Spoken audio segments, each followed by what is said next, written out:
ICB education hub में मैं अल्केश गोस्वामी फिर से स्वागत करता हूं आप सभी का। तो कल हमने आपको टेंस के बारे में बताया था और टेंसों को 3 भागों में विभाजित भी किया था अपन लोगों ने। उसके बाद उनको देखा था present tense, past tense, future tense. ठीक है, उनको 4 भागों में विभक्त कर दिया था हमने। फिर हमने सबसे पहले प्रेजेंट इंडेफिनेट टेंस को उठाया था। प्रेजेंट इंडेफिनेट टेंस को उठाने के बाद फिर हम उसमें आगे की ओर बढ़े थे। तो हमने उसमें अफर्मेटिव सेंटेंस के बारे में हम चर्चा कर रहे थे और प्रेजेंट इंडेफिनेट की हमने पहचान बता दी थी आपको और अफर्मेटिव की भी अफर्मेटिव के बारे में भी कुछ बता दिया था आपको। ठीक है, तो सेशन की ओर आगे बढ़ने से पहले एक ही बात कहूँगा कि वीडियो अच्छी लगे तो वीडियो को लाइक कर देना, चैनल को सब्सक्राइब कर देना और प्यारा सा शेयर कर देना। तो आगे चलते हैं सेशन की ओर। तो टेंसों पे हम चर्चा कर रहे थे और टेंस में हम प्रेजेंट इंडेफिनेट के बारे में चर्चा कर रहे थे। प्रेजेंट इंडेफिनेट की हमने आपको पहचान बता दी थी। पहचान बताने के बाद हम आपको अफर्मेटिव सेंटेंस के बारे में बता रहे थे। अफर्मेटिव सेंटेंस सकारात्मक वाक्य होता है। सकारात्मक वाक्य वे होते हैं बेटा जी जिनमें ना तो नहीं का प्रयोग होता है और ना ही प्रश्नवाचक चिन्ह का। ना तो नहीं का प्रयोग होता है और ना ही कोई प्रश्नवाचक चिन्ह आता है मेरा। ठीक है, तो ऐसे सेंटेंसों को हम अफर्मेटिव सेंटेंस कहते हैं। फिर उसके बाद हमने अफर्मेटिव सेंटेंस का सूत्र भी आपको बता दिया था। सूत्र फिर से लिख रहा हूं मैं, सब्जेक्ट प्लस वर्ब की फर्स्ट फॉर्म। कौन सी फॉर्म आएगी बेटा जी? वर्ब की फर्स्ट फॉर्म के साथ हमें क्या लगाना है? एस या ईएस प्लस बचा जो ऑब्जेक्ट। तो ये हमारा प्रेजेंट इंडेफिनेट टेंस में अफर्मेटिव सेंटेंस का सूत्र होता है और इसी के अनुसार हम वाक्य को बनाने में अंजाम देंगे। तो ये हमने बताने के बाद फिर हम चर्चा कर रहे थे बेटा जी कि एस या ईएस कहाँ पे लगाते हैं। एस या ईएस कहाँ पे लगाते हैं? तो मैंने ईएस का फंडा बताया था आपको कि थर्ड पर्सन सिंगुलर सब्जेक्ट के साथ हम ईएस का प्रयोग करते हैं। थर्ड पर्सन सिंगुलर सब्जेक्ट बेटा जी मेरे होते हैं ही, सी, इट या फिर किसी व्यक्ति का नाम। ये बेटा जी मेरे थर्ड पर्सन सिंगुलर सब्जेक्ट होते हैं और फर्स्ट पर्सन सिंगुलर सब्जेक्ट होते हैं जिनके साथ हम एस का प्रयोग करते हैं, जिनके साथ हम यहाँ से देखना, फिर यहाँ से लिख रहा हूँ जो थर्ड पर्सन सिंगुलर होता है।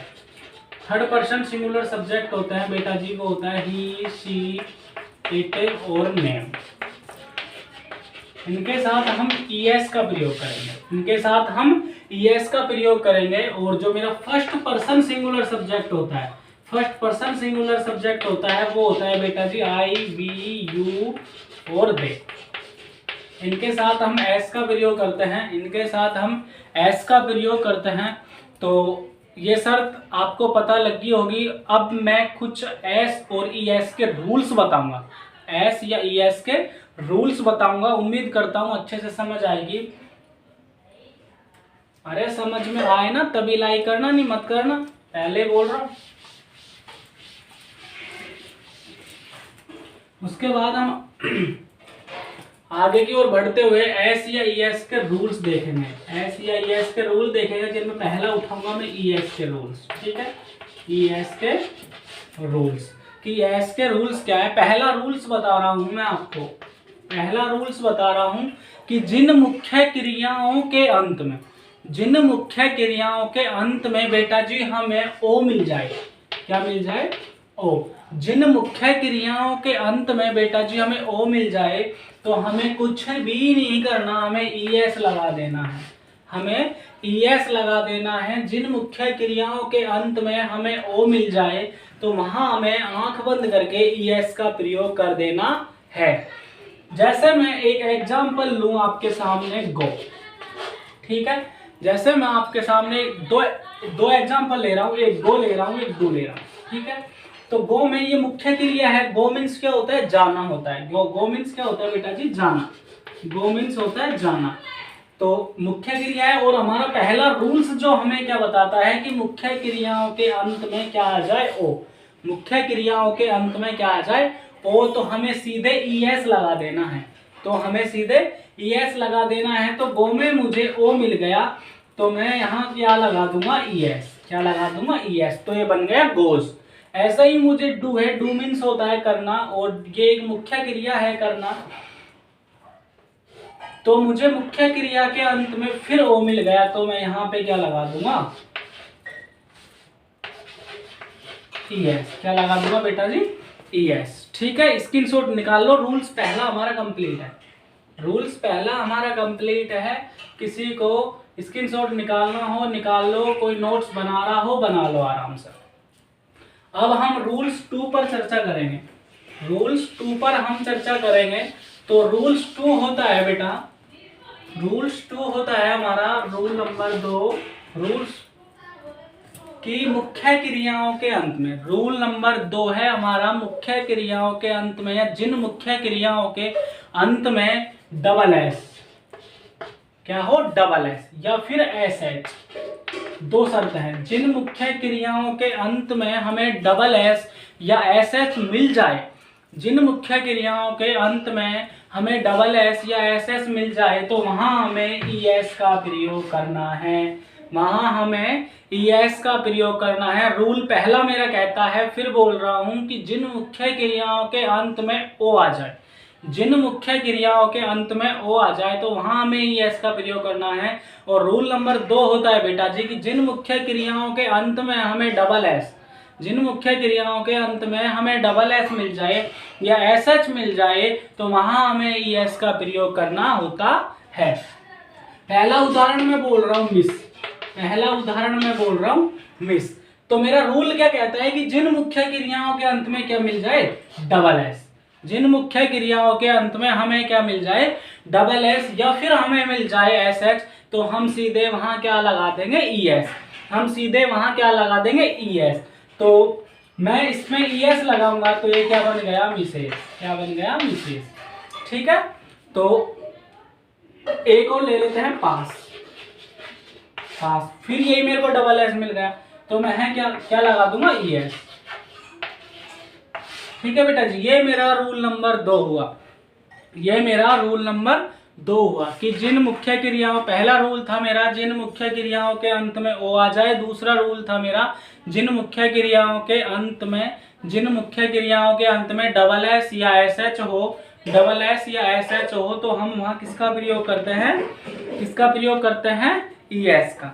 तीसरा रूल मेरा है बेटा रूल नंबर 3। रूल नंबर 3 की हम बात करेंगे। रूल नंबर 3 मेरा है कि जिन मुख्य क्रियाओं के अंत में, जिन मुख्य क्रियाओं के अंत में हमें कॉन्सोनेंट प्लस वाई मिल जाए, consonant plus Y. Rule number 3, जिन मुख्य क्रिया या मेन वर्ब, जिन मेन वर्ब के अंत में, जिन मुख्य क्रियाओं के अंत में कॉन्सोनेंट क्या हो,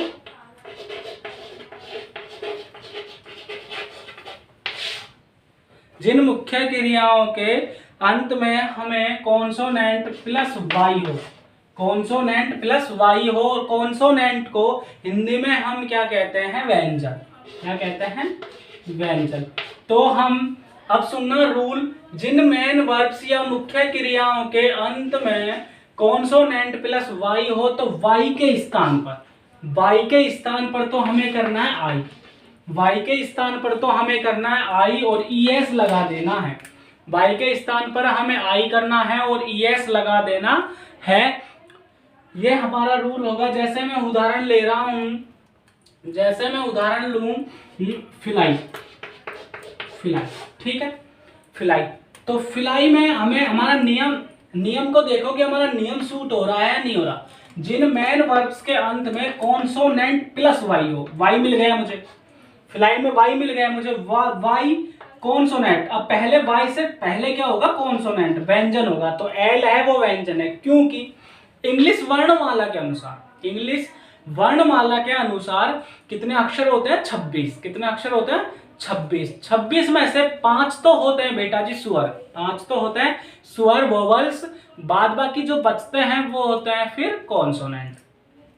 तो स्वर, अभी अगला रूल्स है हमारा, वो स्वर को इंगित करेगा।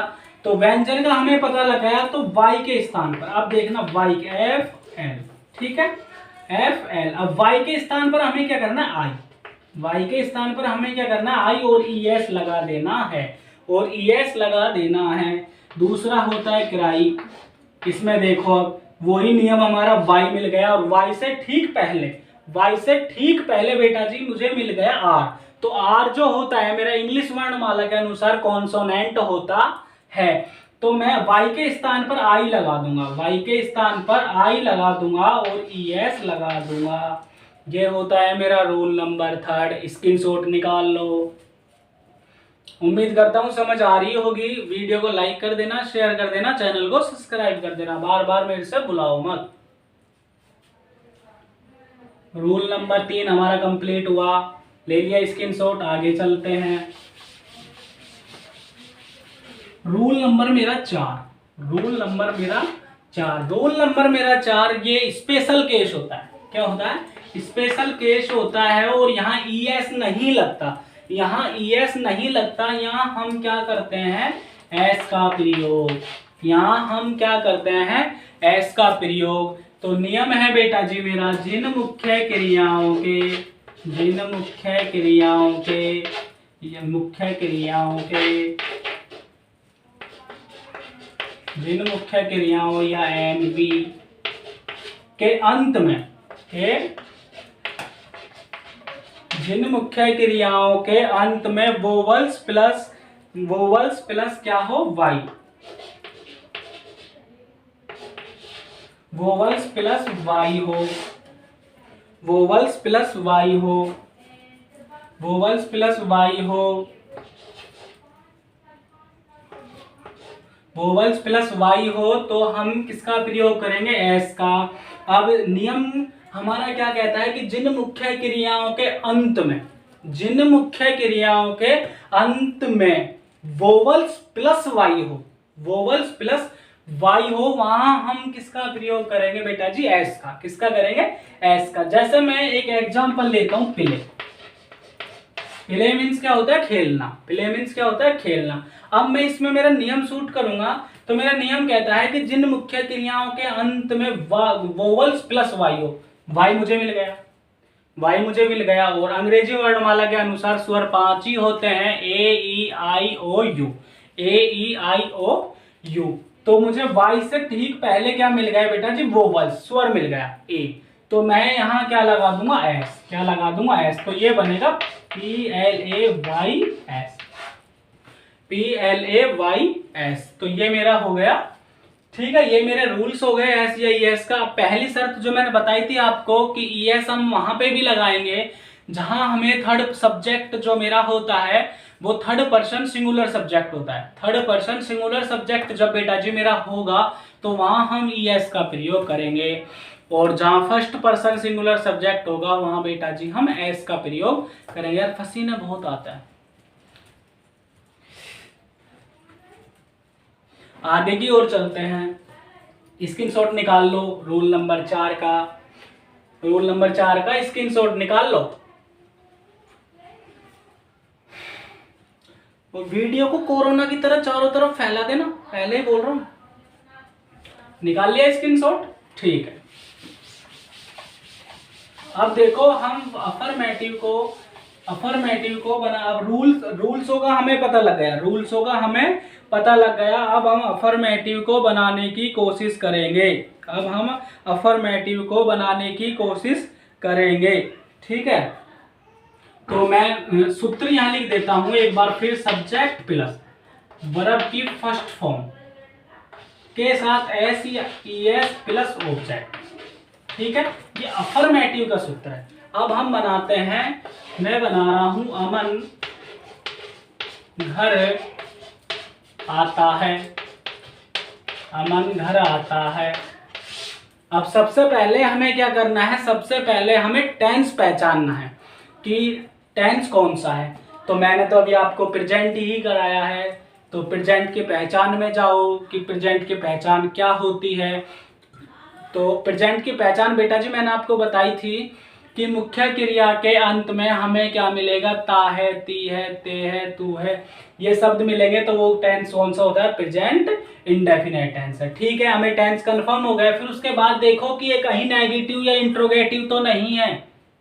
तो इसमें देखो राम घर आता है, अमन घर आता है, सॉरी अमन घर आता है, अमन घर आता है, नहीं का प्रयोग तो हो ही नहीं रहा, तो नेगेटिव तो हो ही नहीं सकता, प्रश्नवाचक मैंने लगाया नहीं है, तो इंट्रोगेटिव भी नहीं हो सकता, तो सीधा सा है कि अफर्मेटिव ही है, अफर्मेटिव ही है। तो सेंटेंस का हमें पता लग गया, टेंस का हमें पता लग गया। तो अब इसको बनाते हैं। सब्जेक्ट मेरा क्या है, अमन, सब्जेक्ट मेरा क्या है, अमन, आना क्या होता है, वर्ब, आना क्या होता है, वर्ब, और घर क्या है, ऑब्जेक्ट, घर क्या है, ऑब्जेक्ट। तो सब्जेक्ट मेरा क्या है, अमन,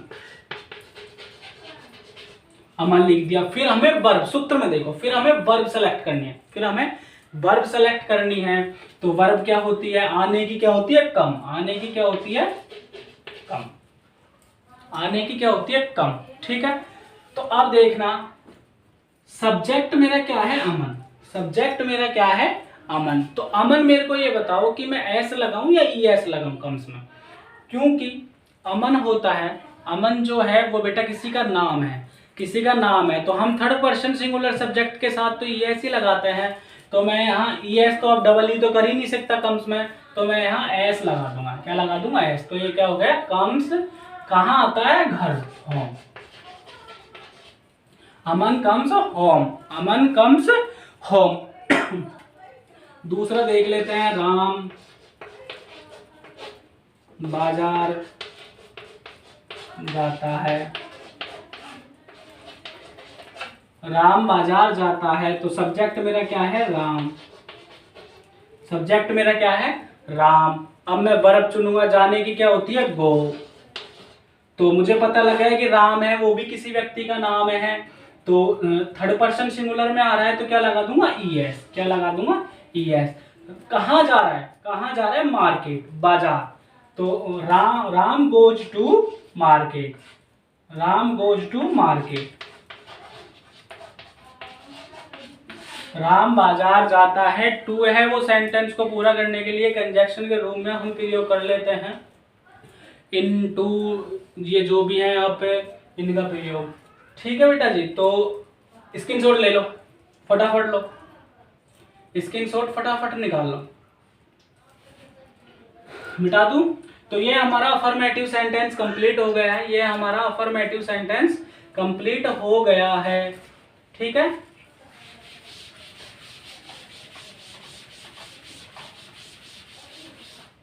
अब सेकंड होता है, सेकंड जो सेंटेंस लेंगे हम वो लेंगे नेगेटिव। कौन सा लेंगे, नेगेटिव, नेगेटिव सेंटेंस,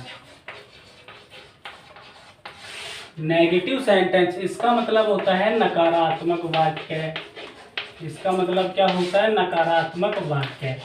अभी हमने अफर्मेटिव पढ़ा था, अब हम नेगेटिव पढ़ेंगे, अभी हमने अफर्मेटिव पढ़ा था, अब हम नेगेटिव पढ़ेंगे, तो इसका मतलब होता है नकारात्मक वाक्य। अब ध्यान से सुनना, नकारात्मक नेगेटिव वाक्य या नेगेटिव सेंटेंस वे होते हैं जिनमें हम नहीं का प्रयोग करेंगे, जिनमें हम नहीं का प्रयोग करेंगे, जिनमें हम नहीं का प्रयोग करेंगे, लेकिन वहां प्रश्नवाचक चिन्ह नहीं लगाएंगे, वहां हम प्रश्नवाचक चिन्ह नहीं लगाएंगे, नहीं का प्रयोग करेंगे लेकिन प्रश्नवाचक चिन्ह हम नहीं लगाएंगे, वो हमारा होता है नेगेटिव सेंटेंस, वो हमारा क्या होता है, नेगेटिव सेंटेंस। ठीक है, तो सूत्र लिख रहा हूं मैं, सब्जेक्ट प्लस, इसमें हेल्पिंग वर्ब भी चेंज हो गया, हेल्पिंग वर्ब की जगह हम क्या करेंगे, डू या डज, डू या डज। और नेगेटिव सेंटेंस है बेटा जी, तो हम क्या लगा देंगे, नॉट, क्या लगा देंगे, नॉट प्लस वर्ब की फर्स्ट फॉर्म ही हम इसमें लगाएंगे, बचा जो मेरा ऑब्जेक्ट, बचा जो मेरा ऑब्जेक्ट। सब्जेक्ट प्लस डू या does plus not plus verb की फर्स्ट फॉर्म प्लस ऑब्जेक्ट, ये क्या होता है, नेगेटिव सेंटेंस का सूत्र, ये क्या होता है, नेगेटिव सेंटेंस का सूत्र। स्क्रीनशॉट निकाल लो फटाफट, वीडियो लंबी हो रही है, फटाफट स्क्रीनशॉट निकाल लो, फटाफट स्क्रीनशॉट निकाल लो। मैं डाल रहा हूँ। अब हम डू या डज का प्रयोग कहाँ करेंगे?